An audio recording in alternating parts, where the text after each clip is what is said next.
Is radioactivity. In this whole topic we will discuss briefly about the radioactivity. Let us start our topic. Now we will start about the basics of the radioactivity decay. First of all, we will know about what is the radioactive decay. Basically, it is the process by which a nucleus of an unstable atom decreases its total energy by spontaneously emitting radiations. In this process, an unstable nuclei goes to the stable state by emitting certain type of the radiations. There are different types of the radiation that we will discuss in our next slides. This process was first observed by the French scientist Henri Becquerel in 1897. At that time, X-rays radiations were discovered. Henri Becquerel basically was investigating the uranium salts. He noticed that when uranium salts were exposed to photographic plates, certain radiations were observed. When he further studied about this radiation, he noticed that their penetrating power was very high. But these rays were not X-rays. These were other rays. So it was concluded that it was radioactive decay in which an unstable nuclei emits certain type of the radiations. It may be alpha, gamma, beta, etc., and goes to this stable state.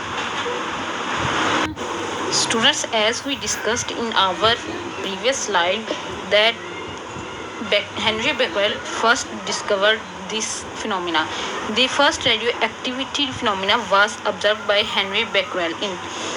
Secondly, Marie and Pierre Curie, these both are the chemists. They are inspired by the discovery of the French scientist and further investigate the phenomena. They found that the material was more active than uranium and concluded that it must contain different radioactive substances. From this, they discovered polonium and radium, both of them more radioactive than uranium. Firstly, Marie and Pierre discovered that uranium is an unstable nuclei and it undergoes the spontaneous emission of the radiations to goes into the more stable state. After the discovery of the uranium, they discovered polonium and radium. Both of them are more unstable, means to say that they are more radioactive than the uranium. This was discovered by Marie and Pierre Curie. These were the chemists. Basically, this process, radioactivity decay or radioactive process, brought the great changes in the world of science. Many scientists were awarded by the Nobel Prize in Physics 1903. These scientists are Henri Becquerel, Pierre Curie, Marie Curie, who discovered the radioactive phenomena. As we discussed earlier, the first phenomena was noticed by Becquerel, that was the French scientist. Later, Marie and Pierre further contribute in the radioactivity process. As we discussed earlier, that radioactivity is a process in which an unstable nuclei goes into the stable condition by the spontaneous emission of radiations. As we discussed earlier, this is the spontaneous emission in which energy is emitted. Energy is emitted in the form of the radiations. Basically, there are three types of radiations that are emitted in this process. These rays are characterized as alpha, beta, and gamma. It may be alpha decay, beta decay, and gamma decay. In alpha decay, alpha rays are emitted, beta decay, beta rays are emitted. In gamma decay, gamma rays are emitted. As we discussed that in alpha decay, alpha particles are emitted. Basically, alpha particles are positively charged particles and contain charge equal to 2. They are deflected by electric fields and magnetic fields. Their ionization power is very high, but their penetrating power is very low. They are slightly affected by the photographic plates. Beta rays are actually known as the stream of electrons as they carry negative charge. Beta rays also get deflected by the electric field as well as the magnetic field. Beta rays have high penetrating power as compared to alpha rays, but their ionization power is less than alpha rays. If we discuss about the gamma rays are actually the electromagnetic radiations. They are undeflected by electric field as they are neutral. Neutral means they carry no charge. They are also undeflected by the magnetic fields as we discussed they are neutral. There is no charge on gamma rays. Gamma rays has largest penetrating power as compared to alpha rays and beta rays. Ionizing power of gamma rays as low as if we see comparison in comparison with alpha rays or beta rays. This is the basic idea of alpha decay, beta decay and gamma decay. As we discussed here that our unstable nuclei undergoes the spontaneous emission in different modes. It may be alpha decay, it may be beta decay, it may be gamma decay. Here is an example of alpha decay. In alpha decay, there is a parent nucleus that is uranium, that is whose atomic mass is 238 and atomic number is 92. When it goes to the stable state by the spontaneous emission of the alpha decay, a daughter nucleus helium whose atomic mass is 234 and atomic number is 90 and helium is emitted. Here helium is the alpha particle whose atomic mass is 4 and atomic number is 2. Here sky blue bubbles shows the proton number and pink bubbles show the neutron. As we noticed here that alpha or helium nuclei is emitted, so this type of the decay is known as alpha decay in the radioactive process. Now if we will study about beta decay. If our radioactive element goes to the stable state by the spontaneous emission of beta decay, there are two types of the beta decays, beta minus decay and beta plus decay. In beta minus decay, our neutron changes into the proton.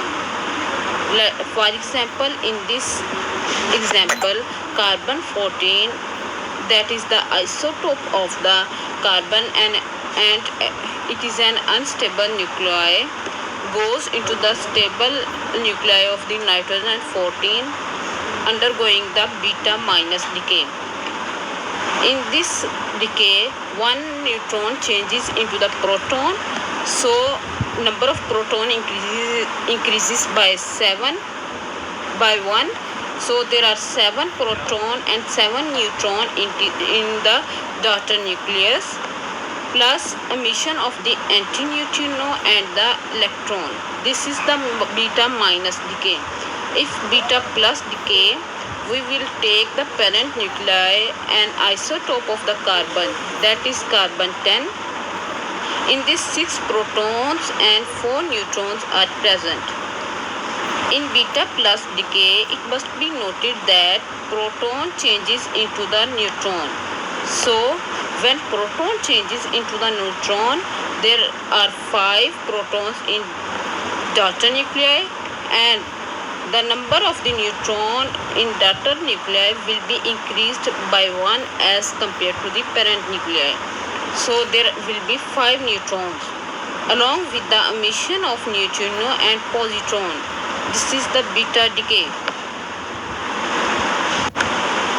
Now we will discuss about the third mode of decay that maybe happens in radioactivity. It is the gamma decay. In gamma decay, it may be our parent nuclei in the excited state, that is the unstable state, and it goes to the stable state or lower state by emitting the radiations. In this example, our parent nuclei in excited state, it goes into the stable state or ground state by emitting the spontaneous radiations, by spontaneous emission of the radiation. As we know that when the atoms goes from higher state to lower state, it emits the radiations. These radiations are gamma rays. Actually, gamma rays are chargeless particles. They are also known as the photons of the light.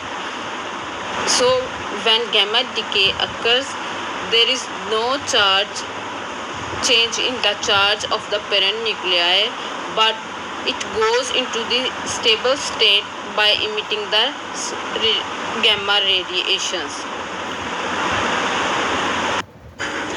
In this slide, we will discuss about the primary modes of the radioactive decay. What are the basic types or the ways in which radioactive decay can occur? How the radioactive material and unstable nuclei can undergo the spontaneous emission to go into the stable state. What are the basic types of the decays that can occur in radioactive decay?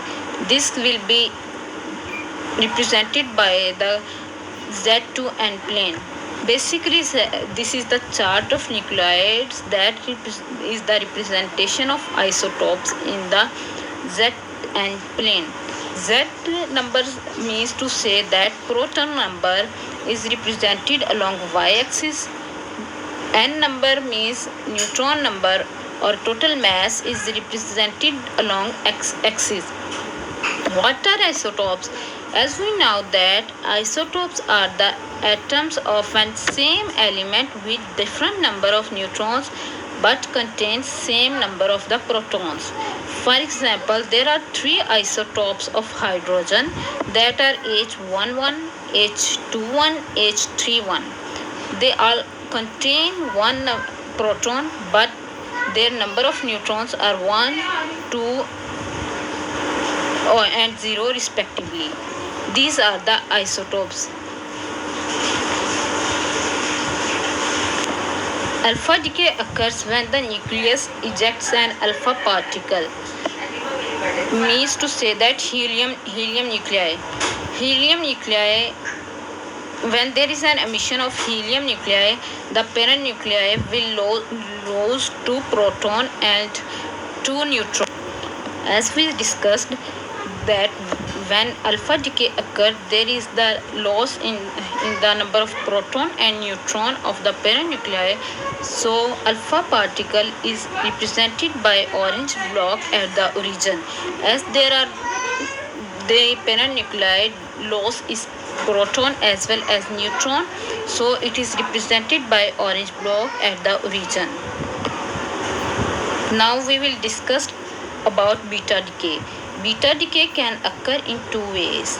Number 1, beta minus decay, that occurs when the nucleus emits an electron and an antineutrino particle in a process that changes a neutron to a proton. In beta negative decay, our neutron changes into proton. Means to say that there is increase in the number of the proton number, Z number. So it is represented by green block at the top of Z number. There is increase in the number of positive charge, means to say that proton. Second type is the beta plus decay. Beta plus decay occurs when the nucleus emits a positron and a neutrino in a process that changes a proton to a neutron. In this process, our proton changes to a neutron along with the emission of positron and a neutrino particle. This is known as beta plus decay. As in this process, proton changes into a neutron, so there is increase in the number of the neutrons. This is represented along x-axis in the green block. In gamma decay, a radionucleus first decays by the emission of an alpha or beta particle. Means there will be first emission of alpha or either beta particle. Then the daughter nucleus that results is usually left in an excited state, and it can decay to a lower energy state by emitting a gamma ray photon. Firstly, our parent nuclei will goes into the daughter nuclei by the emission of alpha or beta particle, but our daughter nuclei is in excited state. To go into the lower state or ground state, it will emit a photon. These photons are actually gamma rays. As gamma are charged. Students, in this slide we will discuss about the band of stability that determines the stability ratio. As we know that there are certain atoms that are more stable than others. The stability of any atom can be determined by taking the ratio of the number of neutrons to the number of the protons in the nucleus. If we take the ratio of number of neutrons to the number of the protons and ratio is 1:1, this is the most stable nuclei or atom. At low atomic masses, the stability ratio for any atom or nuclei is 1:1. This ratio works for the low atomic masses nuclei. But as the mass number increases, there may be increase in the number of the neutron in the nucleus, or maybe the number of proton in the nucleus. And when we take the ratio between proton and neutron, it will be not 1:1. So we can say that at some point there are no longer any stable atom regardless of the neutron to proton ratio. This can be noticed at very high atomic numbers, mean to say that when there are more number of protons, this ratio doesn't work properly. Above mass 208, there are no stable isotopes. Means to say that if we go up to 208 mass, the unstable nuclei or isotopes undergoes the radioactive decay or spontaneous emission of radiations to go in the stable isotopes or the nuclei. If we look at the graph, there are proton number represented by Z along y-axis and the number of the neutron represented by N along x-axis. In this graph, if we look at the black dots, they show the stable isotopes whose ratio is 1:1. Their number of neutrons are equal to number of protons. The unstable isotopes are plotted with the color coding based on their most prominent decay route. The decay may be alpha decay, beta decay, or gamma decay. If we look at the graph, there are the large number of unstable isotopes, maybe have large number of the proton, they are represented above the black dots, and the maybe have high number of the neutrons represented below the black dots. As we discussed, unstable nuclei undergoes spontaneous emission of alpha, beta, or gamma decay. So as we know that above black dots, nuclei have large number of protons. So it is represented by red color. Red color shows beta plus decay. Beta plus decay occurs when the proton changes into the neutron. So if we look at the sky blue color, this shows the beta minus decay. Beta minus decay shows that there are large number of the protons in the unstable nuclei as compared to the protons. These neutrons are changes into the protons and shows the beta negative decay. In this graph, yellow color shows the alpha decay, means to say that there is the emission of the helium or alpha particle when a unstable nuclei undergoes the spontaneous emission. The all atoms having atomic masses 107, 108, 109, 110, 111, 112, 113, 114, 115, 116, all these atoms undergoes the alpha decay, means parent nuclei emits the alpha or helium nuclei. There is the decrease of two protons and decrease their mass will be decreases by 4. Now in this slide we will discuss about the radioactive decay law. What is this law said?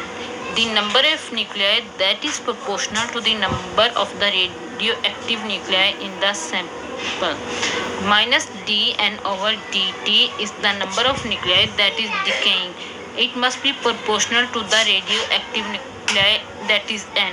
When there is proportionality constant, we have to convert in our equation in equality. There must be a constant.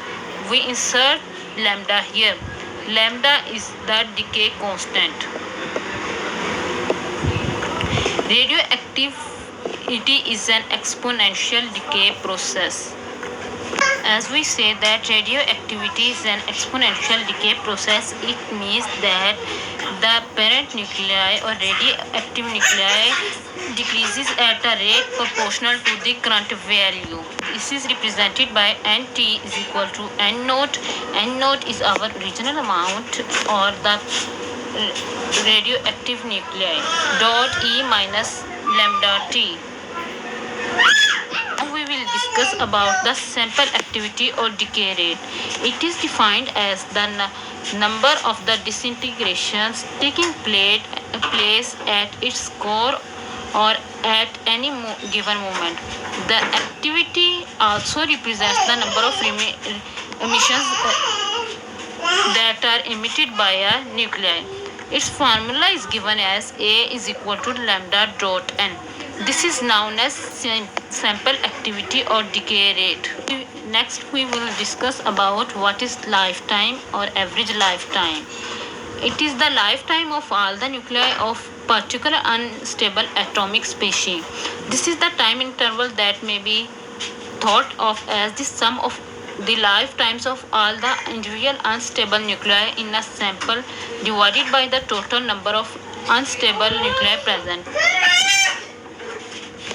The lifetime of a particle or an unstable nuclei is mostly given by the inverse of its decay rate, the probability per unit that the particle will decay. Tau is equal to 1 over lambda. Here it represents the lifetime. Now we will discuss about the half-life. What is the half-life of a unstable or radioactive nuclei? If we discuss about half-life, it means that our 50% of original atoms decayed by spontaneous emission of the radiations. Average life or mean lifetime that we have discussed earlier means 63% of original atoms decay. This is the relation between half-life and the mean life. T half is equal to ln by 2 over lambda is equal to 0.693 dot tau. As we discussed earlier, the half-life of a radioactive isotope is the amount of time it takes for one half of the half-life of a specific radioactive isotope is constant, means to say that it is unaffected by the condition and is independent of the initial amount of that isotope. For example, if we have 100 gram of titanium H3 radioactive isotope of hydrogen, it has a half-life of 12.3 years. After 12.3 years, the half of the sample will have to decay by emitting a beta particle. so that we have only 50 gram of the original H3 remains. After another 12.3 years, making a total of 24.6 years, means to say that it is second half life. This is the another half life of the remaining H3 will have decayed, leaving 25 gram of H3. If we take third half life, mean to say that now our three half lives that are equal to 36.9 years, and other half of the remaining titanium will be decayed, leaving 12.5 gram of titanium. If we look at the graph, that is decay curve for a radioactive element, time is taking along the x-axis, number of undecayed nuclei at time t are taking along y-axis. At first half-life T1 node means to say that at starting this amount of substance is N naught. After first half-life T1 by 2, the amount is decayed by half, that is N represented by N by 2. When we take second half-life, the amount is further decayed, represented by N naught by 4. When we go towards the third half-life, the remaining nuclei is N naught by 8. When we further move towards fourth half-life, the remaining atom will be N naught by 16, and at fifth half-life it will be N naught by 32. This is the decay curve for a radioactive element. Into the will go into two decays. Like we consider two cases. In case 1, bismuth, whose atomic mass is 212 and atomic number is 83, undergoes the spontaneous emission of helium or alpha particle, and this is known as alpha decay. The daughter nucleus is thallium. In this, alpha has atomic mass of 4 and atomic number of 2. In case 2, bismuth will undergo the beta decay, that is particularly beta negative decay. In this decay, daughter nucleus is polonium. Both cases are parallel. We have for all time t n is equal to Na, that represents the bismuth, plus Nb thallium, plus Nc polonium. For case A, when then it goes into A to B and A to C, which is constant. Since the total number of nuclides remains constant, so N is constant. Differentiate with respect to time, dNA over dt is equal to minus lambda Na. In this case, there are two parallel cases, case 1 and case 2, as we discussed earlier. So we can write lambda is equal to lambda 1 for case 1 plus lambda 2 for case 2. Replacing lambda with lambda 1 and lambda 2, we got dNA over dt is equal to minus lambda 1 dot Na minus lambda 2 dot Na. If we integrate this equation with respect to time, we will have Na into 0 dot exponential minus lambda 1 plus lambda 2 dot 2. We got this equation after integrating dNA over dt.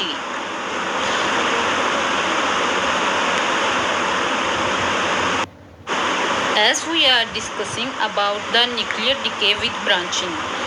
Actually, branching is the radioactive disintegration of particular species of unstable atomic nucleus or subatomic particles that occur by two or more different decay processes. Like in previous example, our paranuclear bismuth undergoes two types of the decay. One is alpha decay, in which we have thallium nuclei as a result.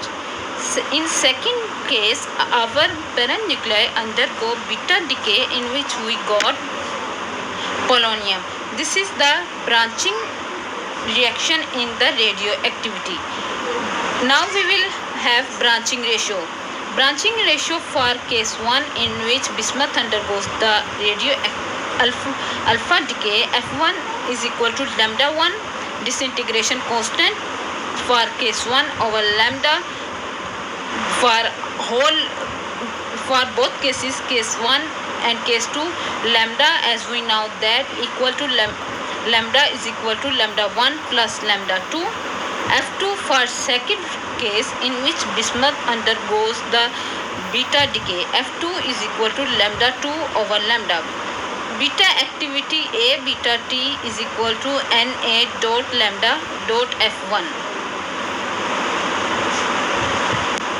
If we place the value of F1 in this reaction, we will have F1 is equal to lambda 1 over lambda. In this case, we will consider case 1 as beta decay. If second case is alpha decay, then we will calculate alpha activity as A alpha is equal to Na dot lambda dot F2. If we place the value of F2, we will got Na dot lambda 2. Beta activity shows the beta decay, alpha activity shows the alpha decay. Now we will discuss about radioactive decay chains.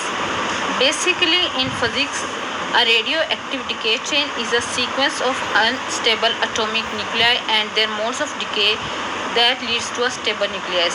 In this process, an unstable nuclei undergoes the different modes of the decay. It may be alpha decay, it may be beta or gamma decay to undergo to form a stable nucleus. Sources of these unstable nuclei are different, but mostly we deal with naturally occurring radioactive decay chains that also known as radioactive series. For example, if we have N1 that goes to N2 that goes to N3 by spontaneous emission of radiation, so on, until our unstable nuclei goes into the stable nuclei. So we can say that the characterization of multiple decay chains boils down to solving a series of coupled differential equations. We have for N1 we can write as dN1 over dt is equal to minus lambda N1. Then for N2 dN2 over dt is equal to lambda N1 lambda 1 N1 minus lambda 2 N2. Lambda 1 is the integration constant for N1, lambda 2 for N2. Similarly, if we write for third reaction, when our N2 nuclei goes into the third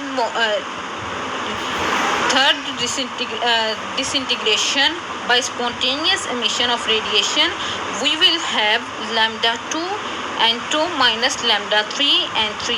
Similarly, if we want to write for N4 process, we can write as dN4 over dt is equal to lambda 3 and 3 minus lambda 4 and 4. Now we will discuss about the Batman equation. What is the Batman equation?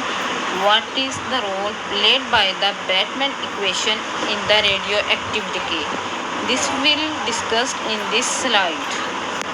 Basically, in nuclear physics, the Batman equation are the mathematical model describing about the abundances and the activities in a decay chain as a function of time, that based on the decay rates and the initial abundance of the unstable nuclei. This model was first formulated by Rutherford in 1905, and the analytical solution that is given below is provided by Harry Batman in 1910.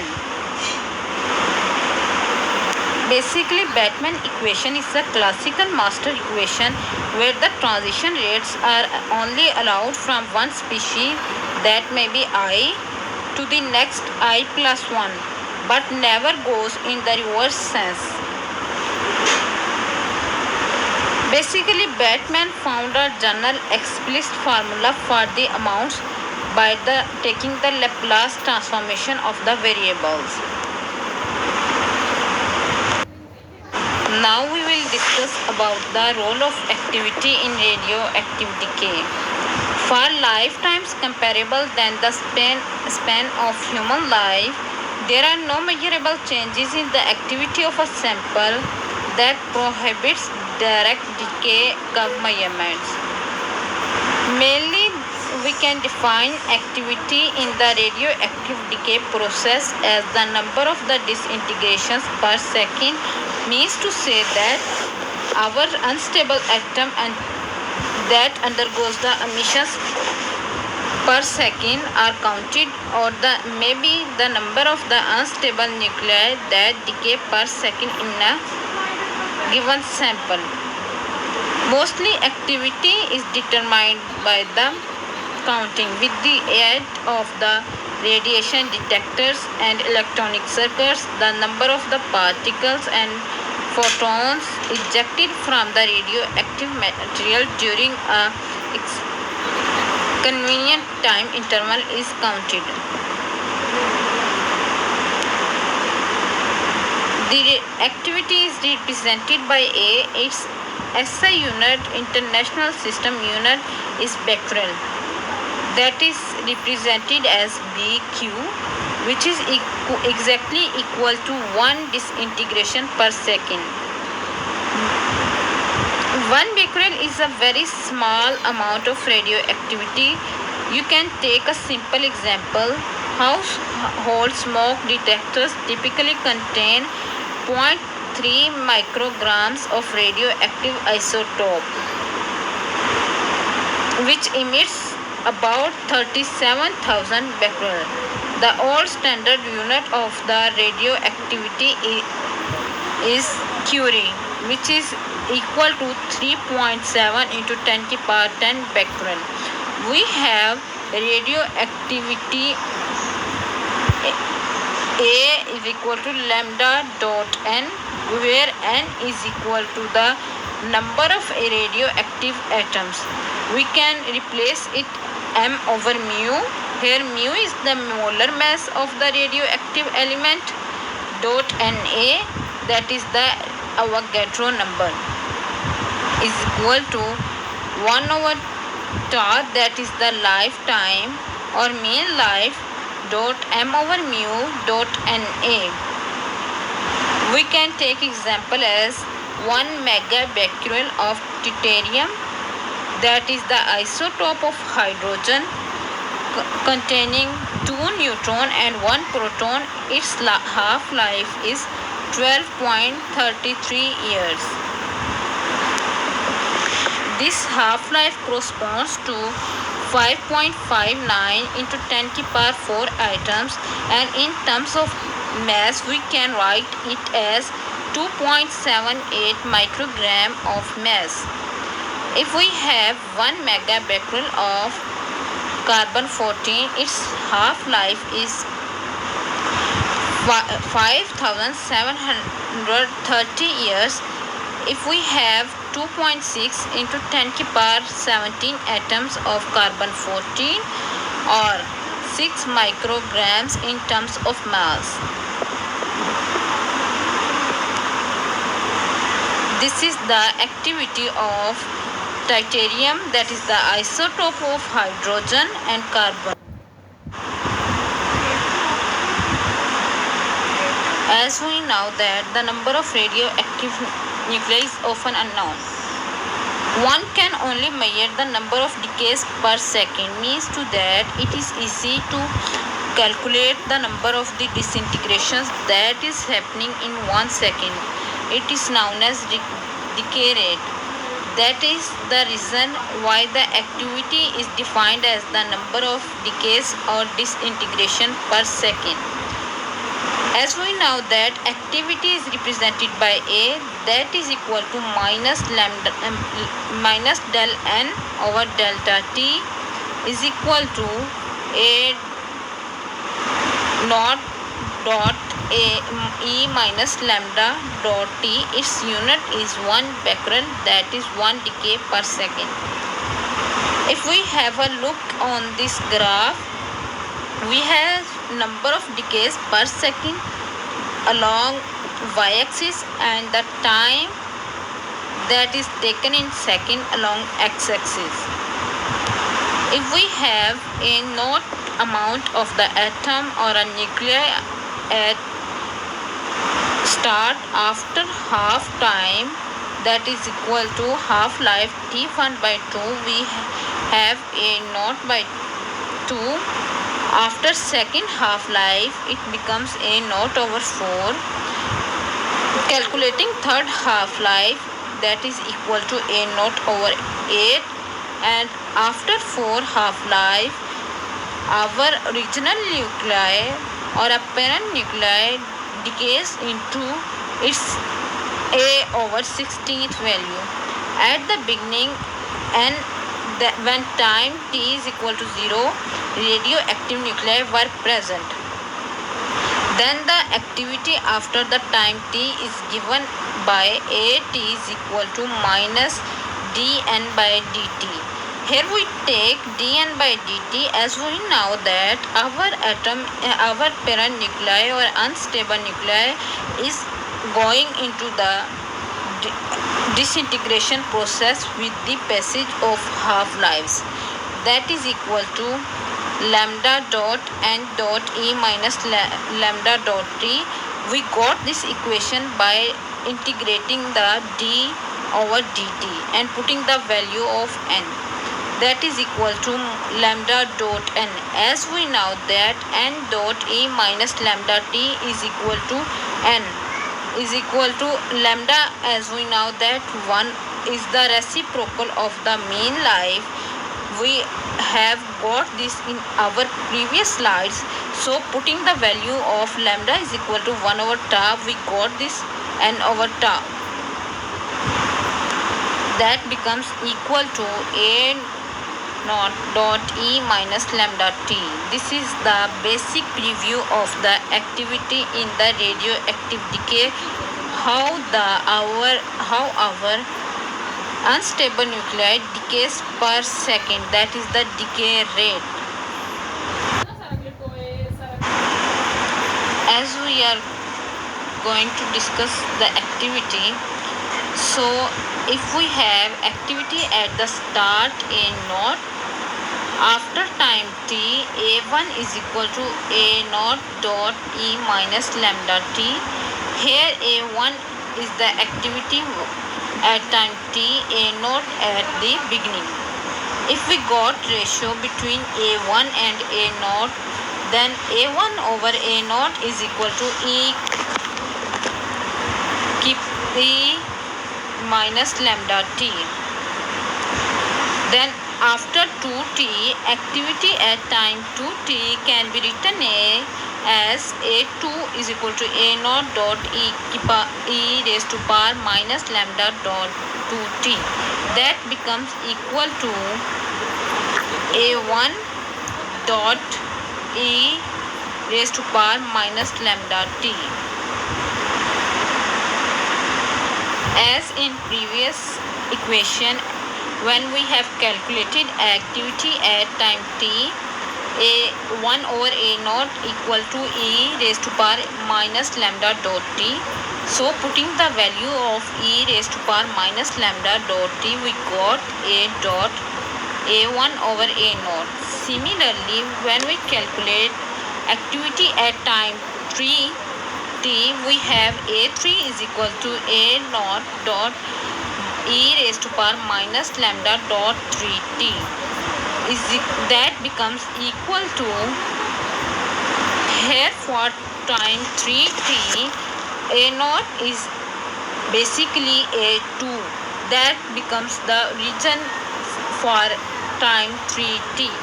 So we can write it replace it as A2 dot E raised to power minus lambda dot T, that is equal to A2 dot. Similarly, we got E minus lambda dot T from the previous equation, that is A2 dot A1 over A naught, that becomes equal to A1 dot A1 over A naught square.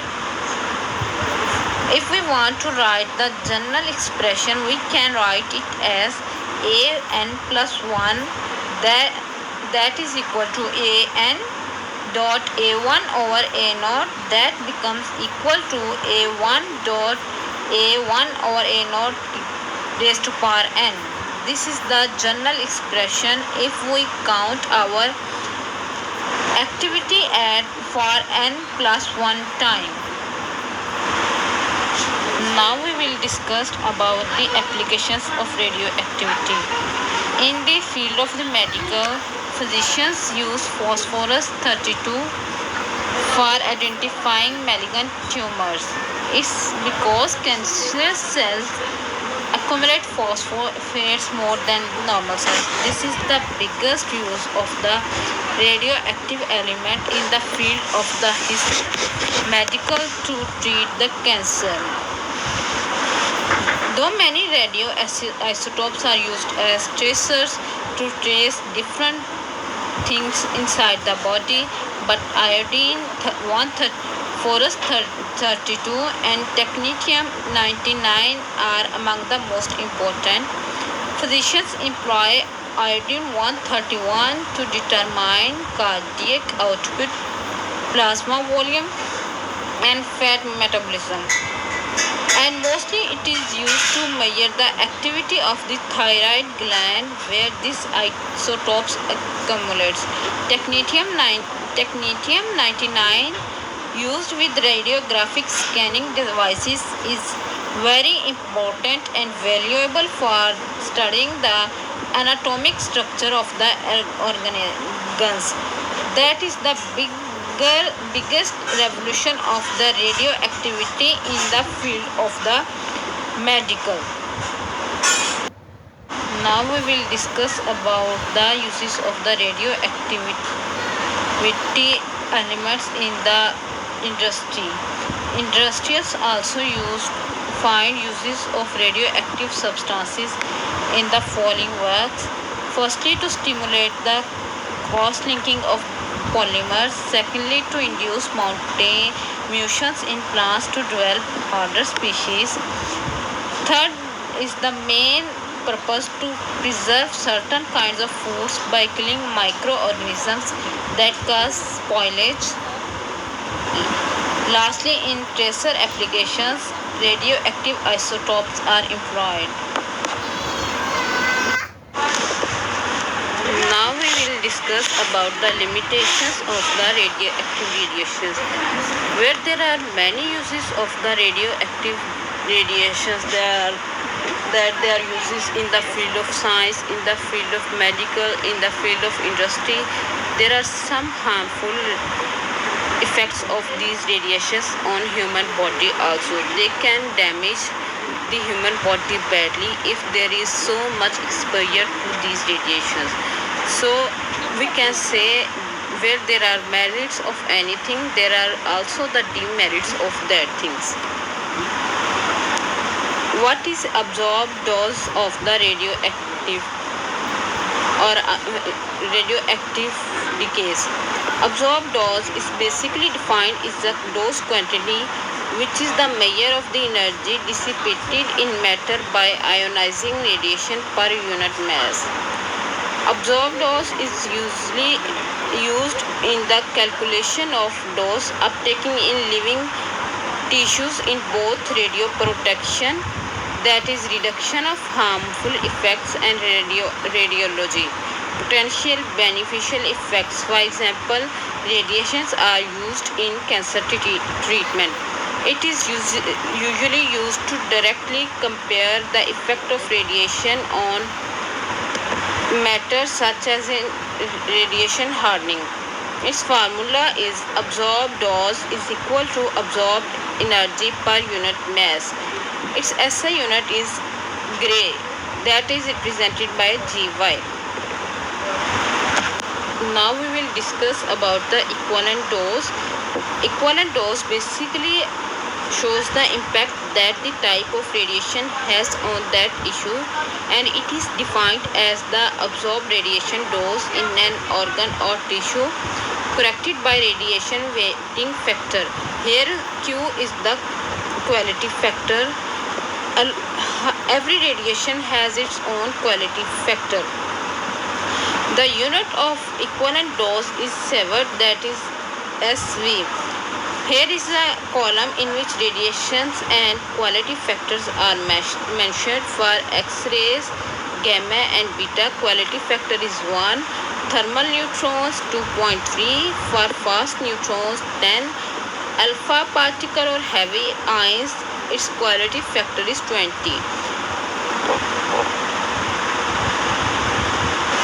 Thank you so much, students.